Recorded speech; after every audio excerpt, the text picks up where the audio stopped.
నమస్కారం. నా ఈ ప్రయత్నం మీకు నచ్చినట్లయితే గనక మన ఛానల్ని సబ్స్క్రైబ్ చేసుకొని పై జాబితాలోని మరిన్ని వీడియోలను చూడటం ద్వారా మీ నైపుణ్యాలను, జ్ఞానాన్ని కూడా అభివృద్ధి చేసుకోవడానికి ప్రయత్నించండి.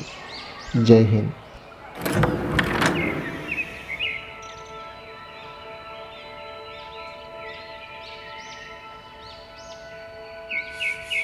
Please like, share and subscribe for more videos.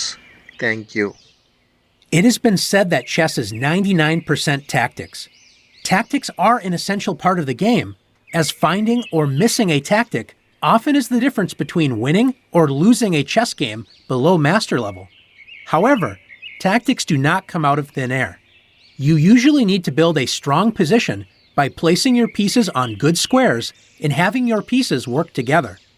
Positional advantages include having a well-protected king, more control of the center, enjoying greater space and mobility for your pieces, not having badly placed pieces or pieces that do not have a purpose, and having a healthy pawn structure. Let's take a look at some positions and learn how to improve our positional play. In this fairly closed position, there doesn't appear to be a lot of action or chance for tactics. With black to move, it isn't easy to figure out what black should play. When you are in a position where you don't know what to do, one good positional idea is to find your worst placed piece and improve it. In this position, which black piece appears to be doing very little?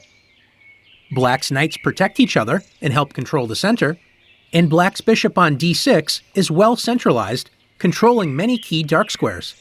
What about black's bishop on e8? What is it doing? It's preventing black's rooks from being connected, and it isn't really doing anything. How can black improve this piece and give it a purpose?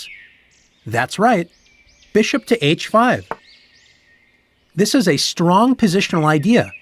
Black's bishop that was doing less than nothing on e8 is now pinning white's f3 knight to the queen, and it also connects black's rooks.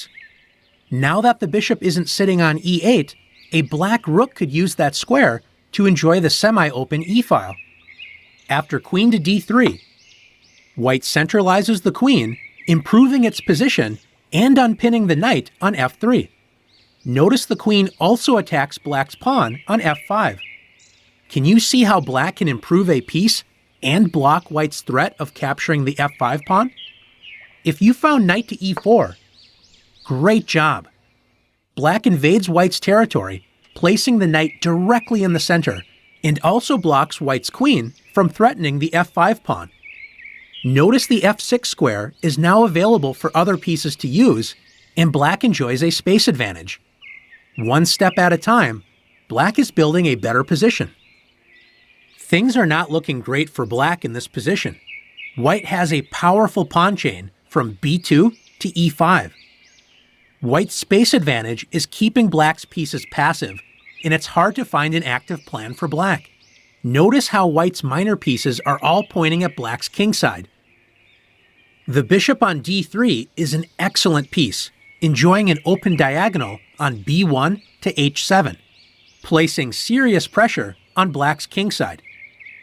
Compare that bishop to black's light-squared bishop. It has very little space and is blocked by its own pawn on d5.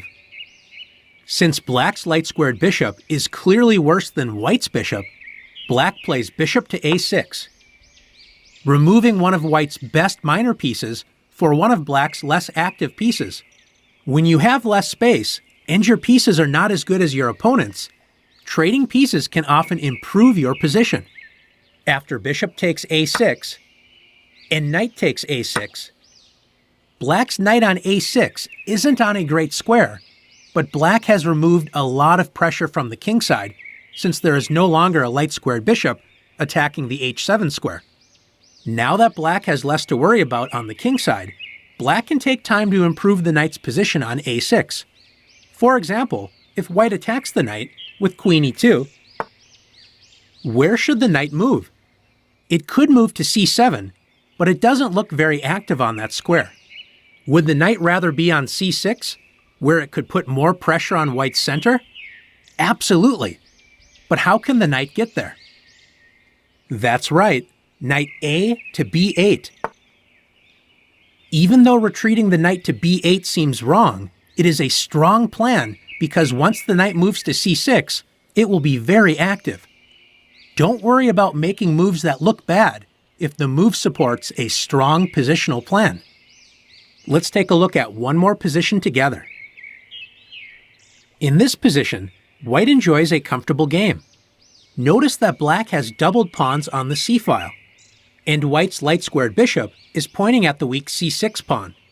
White only has to gain control of the center and complete development to have a good position. One good plan for white is to play d3, opening up the dark-squared bishop and preparing the plan c3, d4, taking over the center. You might wonder why waste time with d3 if the plan is to play d4. Why not save a move and play c3, preparing d4? After c3, white is threatening d4, attacking black's bishop and taking over the center. Every time you push a pawn, you gain control of new squares, but you also lose control of other squares.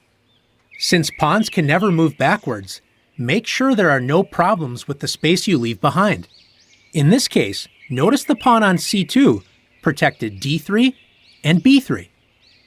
And after the pawn moved to c3, there is a big hole on d3. Can you see how black can take advantage of this weak square and prevent d4? Black can play the powerful queen to d3, taking advantage of the weakness created on d3, preventing d4, and paralyzing white's position. Notice how white's dark-squared bishop is particularly bad.